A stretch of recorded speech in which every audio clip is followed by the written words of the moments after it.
Esta mata, la mata de coca, es sembrada por esta campesina con un solo fin: cultivarla para venderla. Esta se convertirá en cocaína, uno de los narcóticos más destructivos y adictivos. Hay millones de consumidores en todo el mundo y aquí en Colombia hay cada vez más. ¿El resultado de este consumo? Escenas como estas. Jóvenes colombianos que terminan en salas de urgencias por sobredosis de cocaína. La cocaína que sale de estas matas de coca también está fomentando la industria del microtráfico. Miles de jóvenes en nuestro país se integran a bandas y muchos de ellos terminan en cárceles. Si tienen suerte, porque muchas veces el resultado es la muerte. El 55% del homicidio en este momento en Colombia es causado por sicarios, por guerras entre bandas criminales, o de los narcotraficantes mayores o de las bandas de microtraficantes para aumentar el negocio del consumo de droga en el país. Todo nace aquí, con las matas de campesinas como ella y de miles de familias que siembran coca en Colombia. El disparado consumo y venta de cocaína está carcomiendo el tejido social de Colombia, está envenenando la sociedad. Por eso es tan alarmante este hecho. Colombia es de lejos el gran productor de hoja de coca y de cocaína a nivel global. Actualmente se calcula que hay entre 200 y 210 mil hectáreas de mata de coca sembradas en el territorio nacional.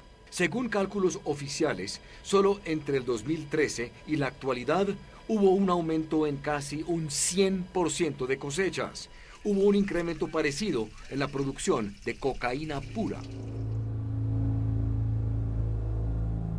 Es posible que la producción de cocaína esté llegando otra vez a las 1000 toneladas métricas.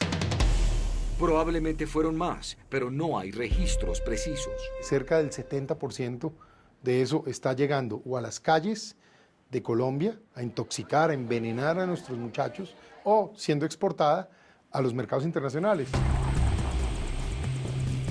Hubo grandes incautaciones, iniciativas de sustitución y erradicación por parte del gobierno, pero nunca se ha visto tantas toneladas de cocaína para el consumo de extranjeros y ahora más colombianos. 98% de la cocaína incautada en Estados Unidos viene de Colombia. Los llamados jíbaros en esos países agradecen la bonanza cocalera de Colombia, sus representantes no tanto. Cada año recientemente estamos perdiendo 60,000 personas de sobredosis. Y como es solo cuestión de tiempo antes de que un país productor termine siendo víctima de su propio veneno, en los últimos años se ha doblado, incluso se ha triplicado el consumo de cocaína en algunas ciudades colombianas. La edad del consumidor es cada vez menor. En promedio a los 13 años a tomar contacto con la droga. Eso era insospechado hace unos años atrás. Esto se debe a que hay más cocaína disponible. Cocaína que proviene de la planta de coca que siembra la campesina por una razón sencilla. Esto es un daño para el país, para toda la gente, para todo Colombia y para todo el mundo. Pero como con esto llega el arroz más rápido. Nunca ha habido tantos grupos ilegales traficando cocaína en tantos departamentos del país. Nunca se ha visto tantos miembros de los carteles mexicanos en Colombia organizando los envíos. Y nunca se ha incautado tanta cocaína en nuestros puertos. El Clan del Golfo ya identificó que estábamos acá, que están comunicando, ya saben que estamos acá haciendo la extinción de dominio. Y es por esto que miles de colombianos se preguntan si entre el 2002 y el 2012 se logró reducir las cosechas de coca a 46,000 hectáreas sembradas a un mínimo histórico, ¿por qué años después se aumentaron hasta más de 200,000 hectáreas, un máximo histórico? ¿Por qué pasó esto? la incursión de estos otros grupos y narcotraficantes fue demasiado rápido. Definitivamente. El programa tenía la meta de erradicar 50.000 hectáreas el primer año. ¿Por qué no cumplieron? ¿Y por qué se incrementaron entonces dramáticamente los cultivos ilícitos entre 2013 y 2017, general? Juan Guillermo Mercado viajó al Caquetá y a la región del Catatumbo. Aquí hay cerca de 14 arrobas de hoja de coca. Laura Hincapié viajó a Tumaco para conocer qué pasó con los programas de sustitución. ¿Usted no va a dejar de sembrar No coca? va a dejar de sembrar mientras el gobierno no cumpla. Y yo, Manuel Teodoro, busqué a los que están tratando de ganar esta guerra que lleva décadas, pero ahora con menos armas. Observo que los helicópteros siguen prendidos y estamos como muy rodeados. ¿Por qué? Por seguridad. Seguridad. Hablamos con quienes sabían que esto iba a suceder. Uno de los mayores críticos. Desde luego hablamos con representantes del gobierno actual. Las FARC pidieron muchas cosas en el acuerdo, Juan Guillermo. Y finalmente quisimos averiguar qué nos espera en este asunto durante los próximos 4 años. ¿Usted va a retomar las fumigaciones aéreas?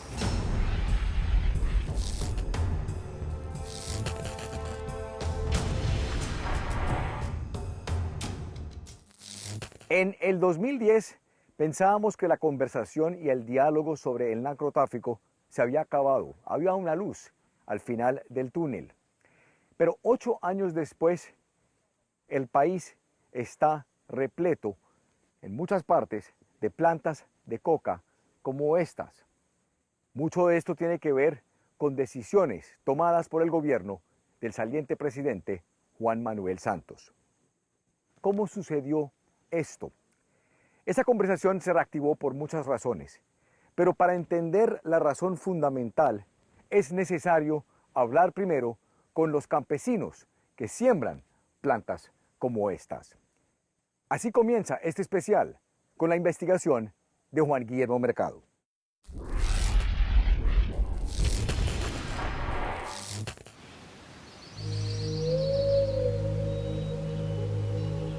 En esta montaña no se escuchan aviones cerca,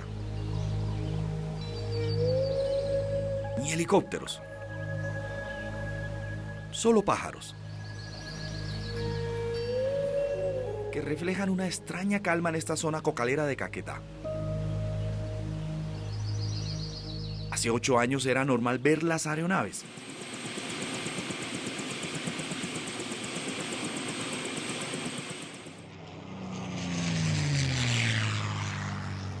Pero hoy no. Por eso aquí cultiva coca con tranquilidad el campesino del Verdeiva. ¿Y cuando fumigaban era más difícil? Sí, claro. Más difícil. ¿Y eso influye en que sea más fácil cultivar hoy? Pues sí, puede ser, claro. Elber, de 45 años, vive en la vereda El Brillante de Paujil, Caquetá. Esta mata que se llama La Montuna, ella está dando cada 40 días. De cada 40 días, 60 días está raspando. Raspando hojas sin obstáculos. ¿Cómo es que le dicen a usted? A mí me dicen muela coca. Tiene la sonrisa pícara del campesino sincero. Pues no sé, apodos que le ponen a uno de chino. Muela Coca pasó en los últimos 5 años de tener 3 hectáreas cultivadas con mata de coca a 10 en 2 fincas de su propiedad. Hay más coca hoy.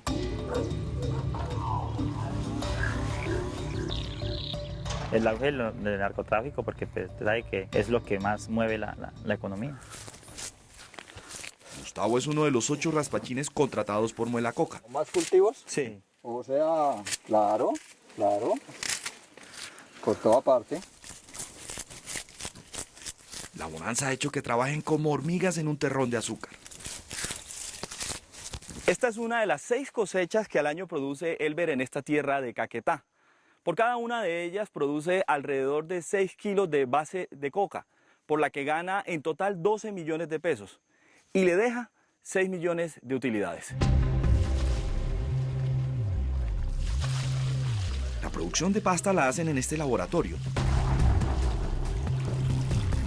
donde trabaja el hijo mayor de Elber, de 16 años. Aquí se pica, ahí se le echa el cemento, después se le echa agua con un poquito de sulfato de amonio, ya se revuelca y vuelve y se pica y se echa la gasolina. pasta de coca. Para ellos dos, oro blanco. Aquí hay cerca de 14 arrobas de hoja de coca, que después de un proceso entre varios químicos y gasolina, terminará siendo cerca de media libra de base de coca. Media libra que está lista para que cualquier narco la compre aquí. ¿Qué es esto?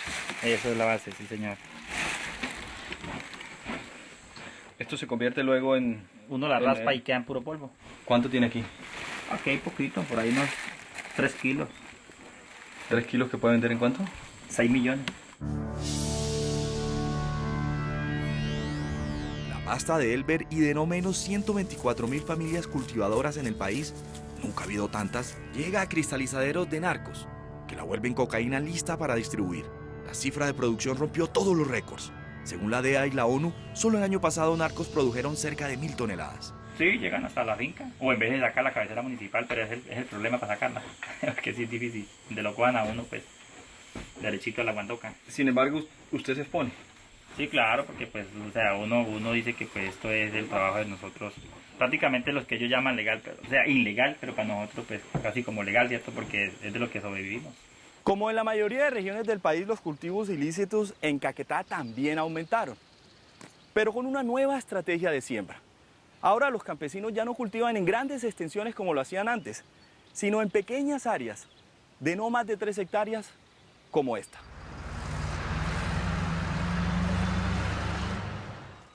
Él es Bo Matiansen, representante en Colombia de la Oficina de Naciones Unidas contra la Droga y el Delito de la ONU. En el año 2013, Colombia tenía más o menos 48.000 hectáreas de coca en el país. Eso pasó en 3 años a 146.000 hectáreas. Para el gobierno colombiano, las hectáreas de cultivos de coca registradas en 2017 son 180.000. Según el gobierno de Estados Unidos, hay quizás más de 209.000. Pero las fuentes coinciden en que 21 de los 32 departamentos del país tienen narcocultivos. Hay 3 zonas principales de producción: la Pacífica, en Chocó, Valle, Cauca y Nariño, donde Tumaco, con siembras como esta en el sector de Tablón Salado, es el municipio con más coca del país. La segunda área es el eje selvático de Putumayo, Caquetá, Guaviare, y la tercera está ubicada en el norte de Santander, en la agreste región del Catatumbo. Tibú, un municipio de la frontera con Venezuela, es el segundo del país con más matas de coca. En una de sus montañas encontramos a este campesino, Arnulfo Támara Sepúlveda. El cultivo es ese de ahí, donde ve, hasta darle terminación allá. Arnulfo tiene 67 años. ¿Desde cuándo viene cultivando esta mata? Como de unos 5 años atrás. Los mismos desde cuando Muelas Coca multiplicó sus cultivos por 3. ¿Por qué cree usted que se han incrementado los cultivos? La gente se hizo a la semilla. Voy a conformarme con 1 hectárea. Dice, no, yo quiero tener 2. Así sucesivo. Aquí nadie le viene a arrancar esta mata. Por ahorita no. Según la policía, desde hace 5 años, cultivos ilícitos como estos, aquí en el Catatumbo, no se han podido erradicar de manera forzosa. Esto después de un acuerdo entre el gobierno del presidente Santos y los campesinos. Hoy está más crecido, sí. Lizardo Támara es el hijo de Arnulfo. En el Catatumbo se disparó mucho la siembra por la entrada de muchas personas extranjeras. El resultado es este: producción acelerada de pasta de coca. Inicia con una nueva mano de obra recién llegada. Ya no vale 40.000. Raspachines venezolanos. Maracaibo. Tierra del Sol, amado. Atraídos por la bonanza cocalera. Yo soy técnico medio, grado de electricidad. Y ve dónde estoy. De los 15 jornaleros que trabajan para Arnulfo, 5 son venezolanos. Como José, sudan como mulas aprovechando esta bonanza cocalera. Gracias a mí, casi la mitad de la familia mía come. Lleva 4 años en el Catatumbo. Esto es un trabajo normal. ¿Cuántos venezolanos raspando? No, pues no los cuenta nadie, muchos. Ellos raspan más de 20 arrobas por día. Me falta es el apoyo de la familia, el cariño, pues verlo. ¿Tienes hijos? Una. ¿Una niña? Sí. ¿Cuántos años tiene? 1 añito. Laboratorios como los de Arnulfo y sus hijos se expanden por el río Catatumbo. En una de sus orillas está el corregimiento de La Gabarra. La han arrancado, la han acabado y vuelven y siembran. Este cultivador de coca se llama Benjamín Rubio, de 58 años. Trabaja todo el día y viene y vuelve y se va a mediodía y ya. y vuelve otra vez al mismo vicio. Le dicen Mincho. Si yo consigo 1 libra, cualquiera me la compra. Si le quedó por ahí para las frías, se la tomó y fuera. Este es el río Catatumbo, una verdadera autopista por donde narcotraficantes llevan la base de coca que compran en las veredas de aquí de La Gabarra hasta la frontera con Venezuela, en un recorrido de 2 horas en chalupa. Ahí convierten esta base en cocaína. Están cansados de vivir de una mata ilegal. Tengo a mi apreto aquí me podría hacer fuerza algo así. ¿Y ya fue al médico? Adiós, pero uno no le alcanza la plata. Ya los años lo acaban a uno. Del eslabón, los 3 campesinos que pueden sembrar la mata que le da vida a la cocaína son quienes menos ganan. Cocaína colombiana que cada vez más está siendo consumida por jóvenes de nuestro país, donde nunca ha habido tantos adictos. Y cada vez más casos fatales de sobredosis. Claro, uno piensa de que siempre es un perjuicio que se está haciendo a la humanidad. Producción acelerada por la bonanza cocalera que vive este país. El gobierno, pues la verdad, nos obliga prácticamente a hacer esto porque no hay otra alternativa.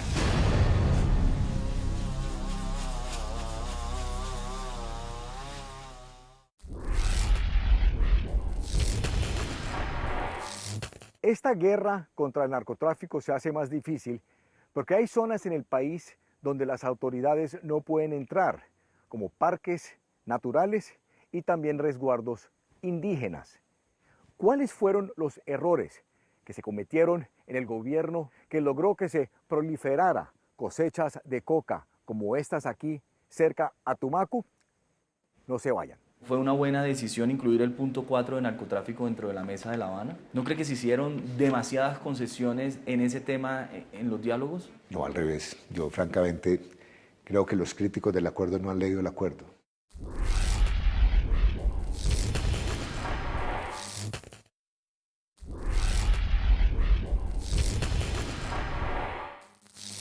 Hace 6 años había menos de 50.000 hectáreas sembradas de coca en todo el país. Hoy, 6 años después, se calcula que habría entre 210 y 220.000 hectáreas sembradas, según la ONU, según la Fiscalía General y según la Embajada de los Estados Unidos, entre otras fuentes. Si se le pregunta a un campesino por qué sucedió esto, dirá que es porque hay muchas promesas incumplidas. Esta investigación es de Juan Guillermo Mercado.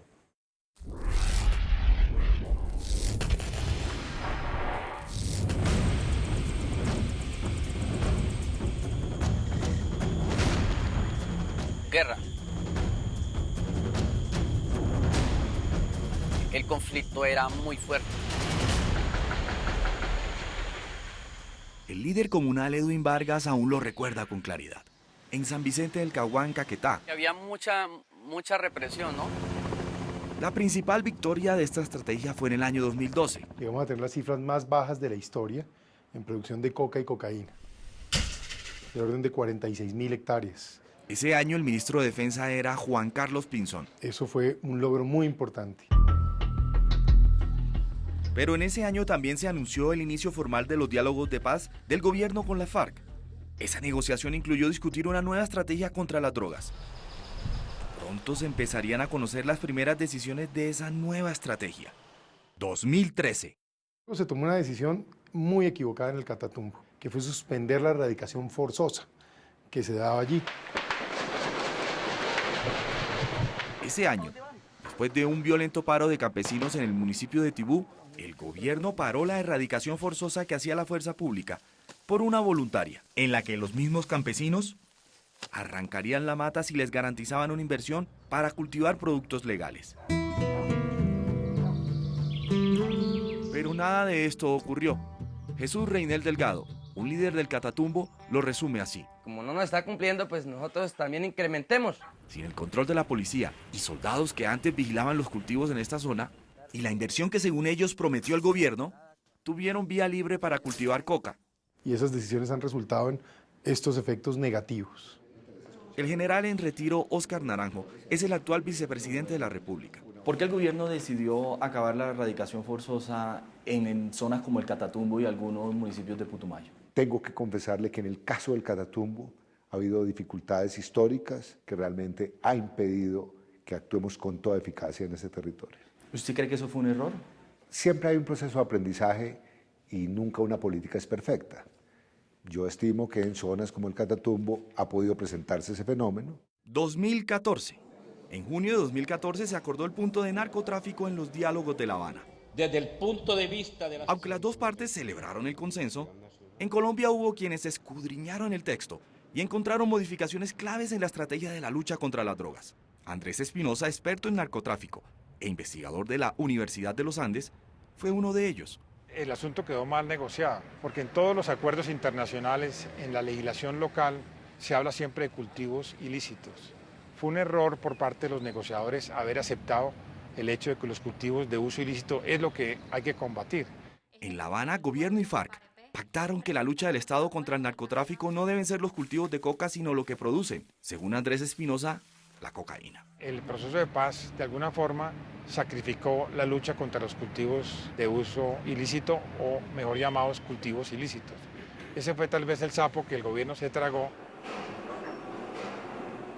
El senador Alfredo Rangel ratifica las palabras de los expertos. En la práctica se legalizaron los cultivos de coca en Colombia.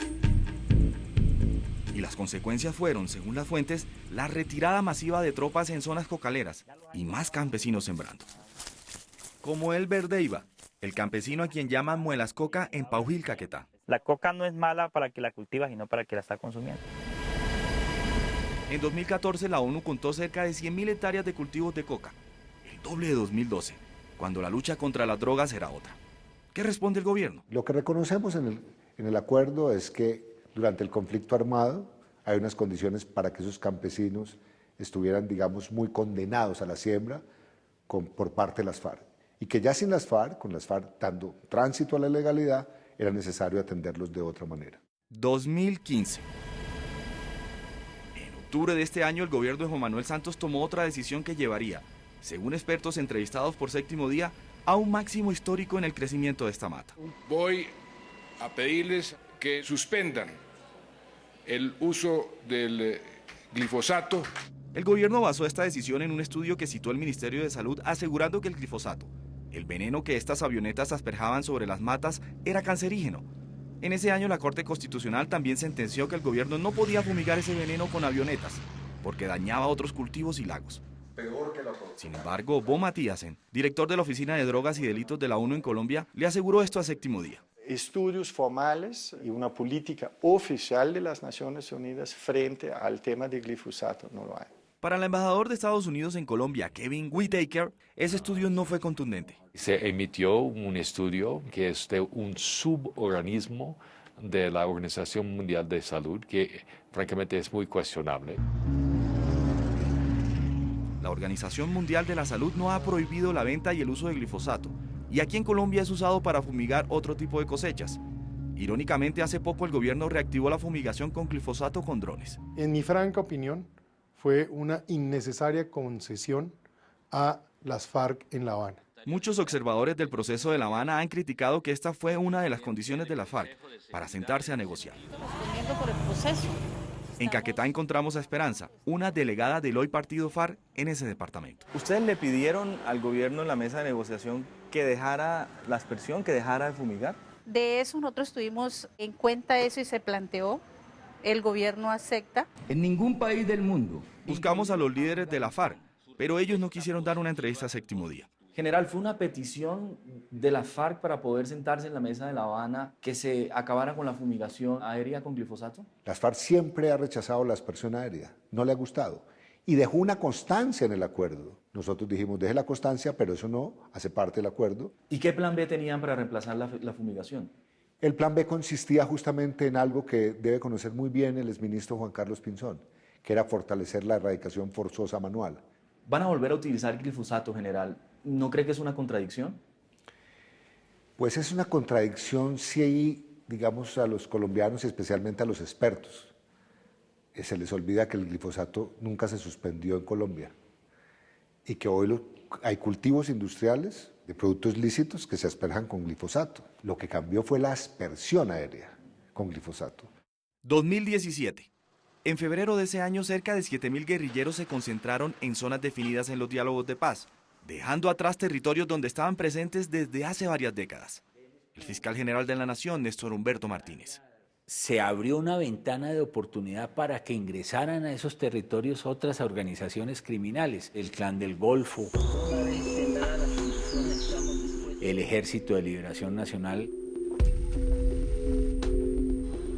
las disidencias de las FARC. Carteles mexicanos han terminado siendo presencia física en el territorio, en las zonas de cultivo. En algunas de esas zonas se había parado la erradicación forzosa y había menos fuerza pública. También campesinos amedrentados para servir al mejor comprador. Eso consolidó la expansión de los cultivos ilícitos, lamentablemente. Ese año, 2017, el gobierno estadounidense contabilizó la cifra histórica más grande de narcocultivos en el país, 209.000 hectáreas. ¿Fue una buena decisión incluir el punto 4 de narcotráfico dentro de la mesa de La Habana? ¿No cree que se hicieron demasiadas concesiones en ese tema en los diálogos? No, al revés. Yo francamente creo que los críticos del acuerdo no han leído el acuerdo. Pero según el fiscal general, estábamos negociando con narcotraficantes. ¿Qué responde a esa afirmación? Yo estuve sentado en la mesa de negociación sobre una premisa. Si estábamos frente a una organización que vivió para narcotraficar o narcotraficaba para subsistir en la guerra. Y yo francamente creo que estamos frente al segundo episodio. ¿Cree, general, que se pagó un precio muy alto negociando el punto de narcotráfico precisamente para poder sacar adelante la paz? No, al revés. ¿Por qué, digamos, la importancia de haber incluido ese capítulo de la negociación? Porque el valor de haber puesto fin al conflicto está asociado al rompimiento de quienes se incorporan al acuerdo, rompiendo simultáneamente sus nexos con el narcotráfico. En lo personal, general, ¿qué siente de dejar este cargo en el gobierno y dejarle al país la cifra más alta de cultivos ilícitos que ha tenido en la historia? Pues francamente me duele. Yo hubiese querido revertir esa situación a cero. Sé que lo podemos hacer, pero francamente también me voy con la conciencia totalmente tranquila. Durante ese tiempo también sigamos avanzando. Hace poco le preguntaron al presidente Juan Manuel Santos sobre su responsabilidad en el crecimiento de los cultivos ilícitos. Esto respondió. Tal vez fue mi culpa, precisamente por imponerle a las FARC en la agenda el tema del narcotráfico, y eso tuvo un incentivo perverso, porque muchos campesinos dijeron, aquí va a haber una sustitución voluntaria, entonces va a haber beneficios para quienes estén cultivando coca, pues vamos a cultivar coca.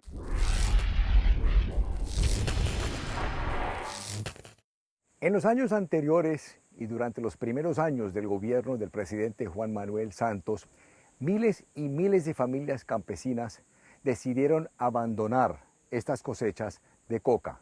Sustituyeron sus cosechas de coca por otras cosechas legales.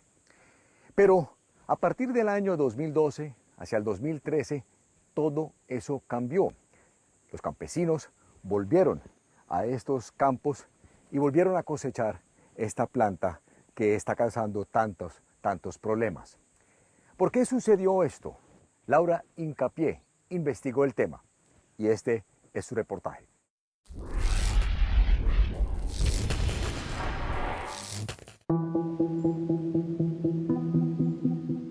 De junio del 2017. Venimos de un acto simbólico. Juan Manuel Santos presentaba en el Meta su principal arma para eliminar los cultivos de coca. Acordamos un verdadero plan de erradicar la mata de coca y sembrar el plátano. Junio del 2018, un año después de que en el Meta Santos sembrara esta mata de plátano. En zonas cocaleras del país, como en Tumaco, también hay plátano. Pero ahora luce así,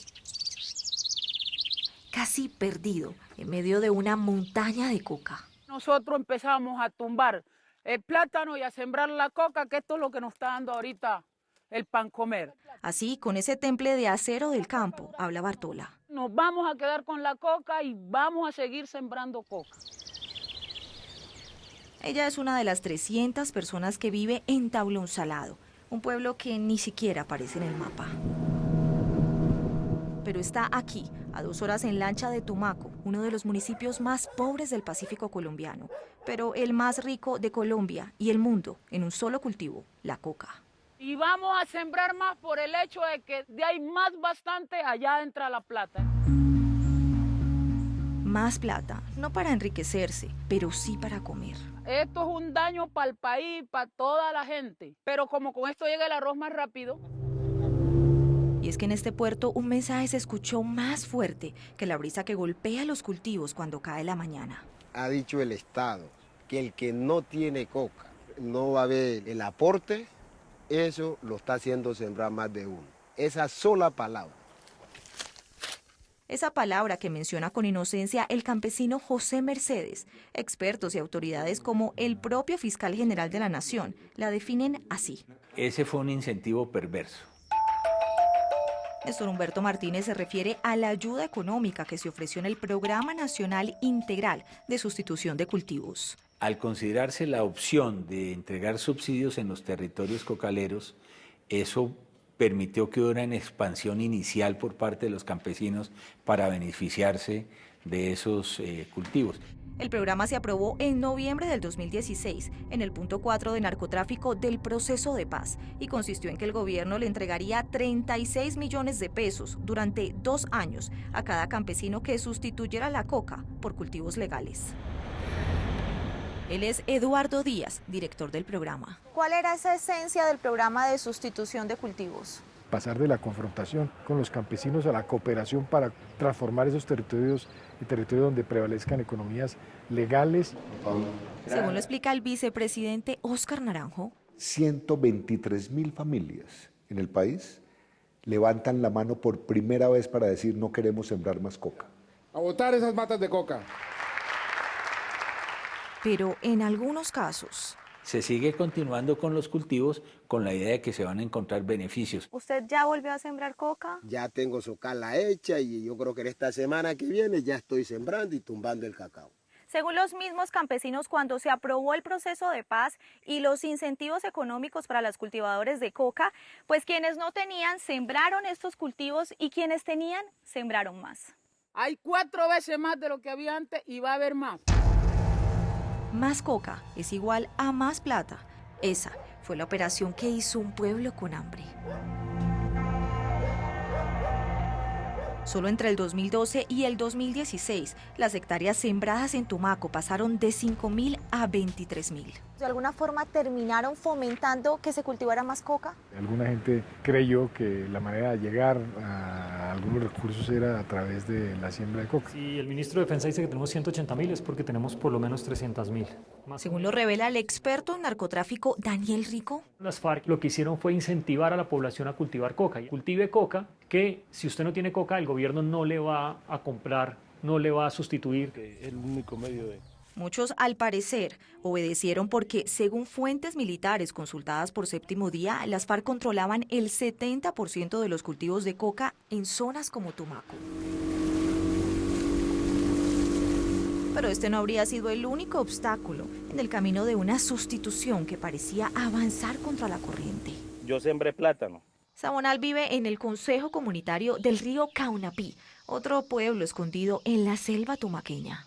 En la finquita mía el plátano se podría, porque no haya quien lo comprara. Su plátano y su voluntad fueron aplastadas por la rentabilidad de una mata que se vende sola. El que la va a comprar, él no llega ahí a la casa y vea tantos kilos, y aquí está ya su vaina. Los maderables, que ese es el cedro. Él es Aristides, líder de Caunapí, Tumaco. Si no tiene comercio, al final queda aquí. No se vende y ahí se pudre, mira. Y vuelven a sembrar coca. Los jóvenes se van a la coca. Y mientras tanto, en la Gabarra Catatumbo, abandonadas también están las piñas que sembró Asael. Porque llegaba ya maltratada, dañada, entonces no la rechazaban. La piña que él pensó le daría de comer terminó alimentando a otros. Se la regalamos a la gente para echar a los marranos, las gallinas. Hasta el burro comía piña. Yo sé, y soy claro en decirlo, aquí si todo esto se incumple, se van a incrementar los cultivos de coca. Y es que hay quienes se cansan de esperar. Nosotros firmamos un acuerdo para sustituir priorizaron los que tenían más coca. Y en esa espera, campesinos como Sabonal. Tenía más o menos 1 hectárea, yo ya estoy pensando en sembrarme unas 4 o 5 hectáreas. Y en zonas como Las Varas, en Tumaco. El gobierno hizo aquí una exposición de ilusiones. Según ellos, promesas y promesas. Les vamos a hacer carreteras, puentes, escuelas, colegios, todo lo que se necesita. Carlos, del Consejo Comunitario de San Luis Robles, se refiere a los proyectos de desarrollo integral que prometió el programa en las zonas cocaleras. Hasta hoy en día nosotros no hemos visto llegar aquí la primera piedra. Ni la plata. Ni la plata, nada. Esta trocha es la única vía que comunica Las Varas con el resto de un país que para ellos siempre ha estado ausente. Usted se imagina lo que significa sacar 1 tonelada de plátano de las fincas donde te entierras hasta las rodillas para salir. Entonces, desde ese punto de vista no va a haber solución. Pero finalmente la coca es un cultivo ilegal. Y también es ilegal que el Estado incumpla su promesa. No es una tarea que se cumpla de la noche a la mañana. Y es verdad, yo lo tengo que reconocer porque vivo metido en esas veredas. Los campesinos están ansiosos y exigen mayor velocidad para esa transformación. Y tenemos, repito, que acelerar esa transformación rural. Mientras todo eso ocurre, hay más coca. Y algunos campesinos ingresaron al programa, pero no sustituyeron, como Muelas Coca. Nosotros nos dieron el primer pago, 2 millones de pesos. Pero usted no lo arrancó. Todavía no se ha arrancado. Al contrario, hoy en su laboratorio en Caquetá hay bonanza. ¿Y el gobierno no le ha dicho a usted hizo trampa? No, pues, o sea, pues estamos en la expectativa de eso, ¿cierto? Conocimos casos de campesinos que recibieron ese primer pago de 2 millones de pesos, pero no erradicaron la coca. ¿Por qué pasó esto? El programa prevé que hay un compromiso con los campesinos, ¿correcto? Y eso que tú mencionas son casos excepcionales, no es la generalidad. Sin embargo, las cifras son contundentes. El año pasado, cuando se inició el programa, en el país a la vez se registró la cifra más alta de cultivos de coca en toda su historia, 209.000 hectáreas. ¿Por qué no cumplieron? No llegamos a 50.000 hectáreas como teníamos previsto en mayo, pero sí vamos a llegar a finales de este mes. Llegamos al 85-90% de la meta. ¿Pero por qué no lograron cumplir esa meta? Porque pues no es una tarea fácil, esto no es soplar y hacer botellas. Eso se lo tendría que reconocer. Hoy no tenemos la capacidad para llegar a los acuerdos individuales con las 124.000 familias que firmaron el acuerdo colectivo y solamente estamos en 77.000 familias. Para miles de cultivadores que se niegan a sustituir la mata de coca, el gobierno destinó esta estrategia: la erradicación forzosa. En Tumaco la dirige el teniente coronel Jesús Enrique Quintero. Hemos tenido en los últimos 60 días más de 20 eventos relacionados con artefactos explosivos improvisados. Tiran tatuco, plomo a uno. En los últimos 5 años han muerto 11 uniformados. ¿Vamos a poder así? Bueno, tenemos que poder. Como el gobierno priorizó la sustitución voluntaria, las cifras de esta erradicación forzosa cayeron entre 2012, cuando se registraron cerca de 31.000 hectáreas, y 2014, cuando fueron 11.700. Nos hemos visto en confrontación con la comunidad. En 2016, el número de hectáreas erradicadas por estos hombres tuvo un repunte a cerca de 18.000. Y mientras tanto, hay más cocaína en las calles. Más jóvenes adictos a este veneno y otros matándose para controlar el negocio. Más muertos por una mata que no se logró sustituir en el campo.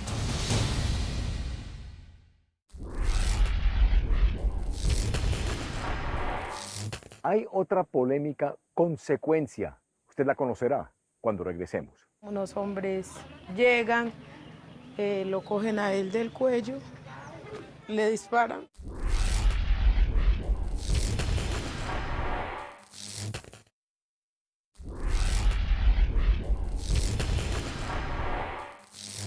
En los últimos años han sido asesinados centenares de líderes sociales. En lo que va corrido del año 2018, 79 han sido asesinados.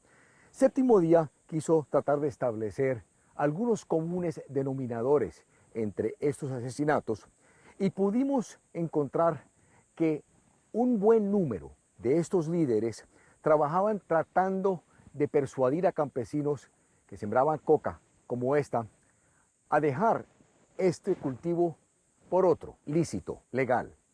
Otros líderes estaban trabajando activamente también con microtraficantes y pequeños expendedores de cocaína en las ciudades, mostrándoles un camino más legal. Obviamente a los narcotraficantes no les cayó muy bien esto. Estos líderes sociales se habían convertido en una piedra en el zapato de estos peligrosos narcotraficantes. A continuación, una historia sobre otra consecuencia de la proliferación del narcotráfico en el país. La historia es de Laura Hincapié.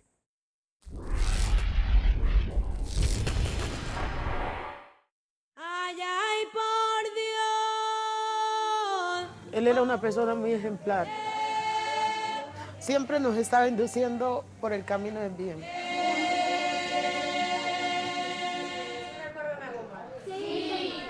Así, ahogada en llanto, describe Sol a su esposo, Gonzalo Rentería. Y lo que hizo mi esposo fue servir. Un líder, conocido como Goma, en el barrio El Plumón de Pereira. A quien el 12 de mayo del 2016 el mal le ganó la batalla. Los hombres llegan, lo cogen a él del cuello, le disparan, lo tiran al suelo. En este lugar, el líder Gonzalo Rentería recibió en total 7 disparos. Fue trasladado a la clínica, pero cuando llegó su estado era crítico y a los minutos falleció. El único pecado de Goma fue liderar una buena causa. Él se oponía totalmente a los fines de ellos aquí en la comunidad, que era expendio de droga. El líder se había convertido en una piedra en el zapato para esos microtraficantes que en los últimos años se han tomado barrios como El Plumón, donde vivía Gonzalo y varias familias desplazadas del Chocó. Él veía que muchos jóvenes estaban encaminando pues hacia la droga y de alguna manera lo quiso evitar, brindándole esperanzas y oportunidades a estos jóvenes. Y encontró en la música una distracción para alejarlos de ese veneno. Si él nos decía que en la droga no estaba, pues la droga no lleva a ningún lado, en vez de ayudarnos ya era perjudicar. Un mensaje que no cayó bien entre quienes necesitan adictos para su rentable negocio. Que desde ahí se inicia todo, porque no querían que mi esposo estuviera acá presente. Y por eso no les tembló el gatillo para eliminarlo. Y no solo a Goma. Otro líder social fue asesinado esta tarde. Detrás de algunos de los asesinatos de líderes sociales que hoy tienen conmocionado al país, estarían quienes se lucran del negocio del narcotráfico en todos sus eslabones. En Colombia están matando un líder social cada 3 días. Él es Ariel Ávila, uno de los investigadores que más ha denunciado la violencia contra líderes sociales. La oposición a economías ilegales, entre ellas el narcotráfico, ha llevado a un aumento de la victimización de líderes sociales. Eso es innegable. En Bogotá tenemos, por ejemplo, 25 líderes sociales amenazados. Casi 20 han denunciado presencia de ollas. Y en el campo también están en la mira. Así lo reconoce el vicepresidente Óscar Naranjo. Muchos de esos líderes son los que justamente están comprometidos con la sustitución voluntaria de esa economía ilegal. La mayoría de asesinatos de líderes sociales de los últimos 3 años ha ocurrido en los mismos departamentos del país con más cultivos de coca y guerra por el microtráfico. Tan solo hace un par de semanas, Séptimo Día conoció este panfleto en Paujil, Caquetá. Todo aquel que arranque su cultivo voluntariamente estará en el deber de desalojar el área en tiempo indefinido. De ustedes dependerá la vida de ciertos líderes. 2 días después mataron a 5 campesinos. Se investiga si fue por las amenazas de este panfleto. Y campesinos como Elber Deiva tienen miedo. Si sustituimos, ha llegado un volante que dice que nos tenemos que abandonar la región. O los matan. O los matan.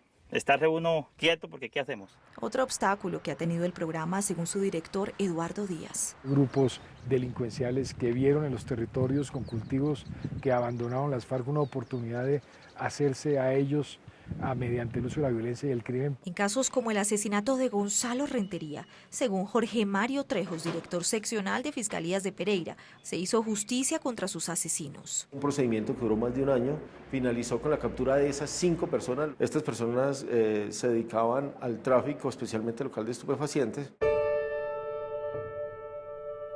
Pero para Sol la vida no volvió a brillar. El niño ha llegado a decirme que se quiere matar, que su papá no se merecía eso porque él era un hombre bueno. Y cada vez que se asesina a un líder, también se mata la esperanza de todo un pueblo. Y ahora siguen estas personas vendiendo la droga aquí y los pelados consumiendo. Pues sí, pues normal, todos siguen consumiéndola.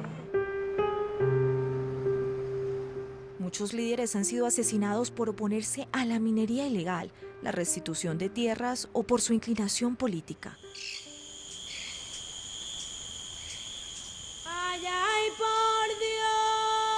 Y también han sido víctimas de esta lluvia de coca.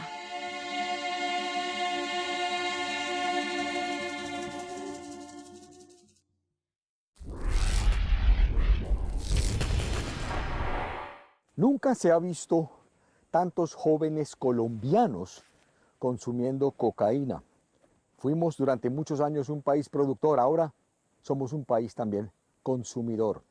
Por otro lado, tampoco se ha visto tantos jóvenes metidos en el negocio del microtráfico. Muchos de ellos se mueren. Aquí un avance de lo que les tenemos preparados para la segunda entrega de este especial el próximo domingo. En medio de una redada, no tienen por qué llevárselo porque ellos están limpios. Esta mamá en Palmira volvieron y le echaron mano, volvieron y los pusieron a pagar un año. Vive el drama del microtráfico. En Medellín, estos jóvenes cambiaron el balón por este polvo, la cocaína. Ángel en Bogotá enfrenta sus propios demonios. Como se consume más traen. Más matas de coca es más cocaína, un veneno que no solo sale al mundo. El consumo ha aumentado más que en el resto de la región. Una guerra que se trasladó a las ciudades. Laura Encapié en Medellín. Juan Guillermo Mercado en Bogotá. Y Manuel Teodoro en Urabá. ¿Qué está haciendo la Policía Antinarcóticos y la Armada Nacional para luchar y batallar el flagelo del narcotráfico? Les contaremos la segunda parte de este gran especial, Lluvia de Coca.